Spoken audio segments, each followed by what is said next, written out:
ninka Soomaaliga ah kelimada midnimo la yiraahdo waqtiga kan marka laga hadlo ninka ka hadla nin riyoon ayuu yaqaan waxa xaqiiqo jirta taas dadkii iyo reeriisa isugu madheen iyo sida loo kala fogaaday iyo dhibta meesha taal iyo taas baa nin walba maskaxdiisa ka buuxo war dadkani waxna midoobi kari maayo waxna isku ma lehe ha ku xiiqina iska daa in lagu yiraahdo meesha laga yaabo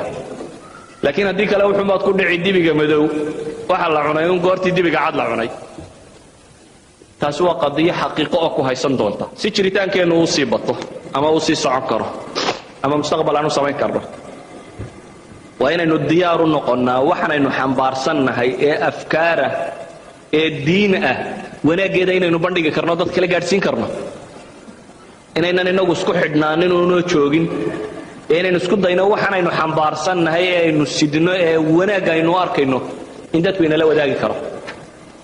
inaynu dadka naar ka badbaadin karno inaynu markaa dacwo samayn karno dadka kalena mabaadi'da tan iyo waxaynu rumaysanay u bandhigi karno qaabka ugu wanaagsan ee loo bandhigi karaana wuxuu yahay inaynu xumaheena yarayno yani inaynu badino ku dhaqankeena islaamka macnihiisu wuxuu noqonayaa inaynu sidii ugu fiicnayd islaamka u soo bandhignay wa illa daku ila laha kabura maqtan inda allahi an taqulu ma la taf'aluna kubirna wa ka baqaya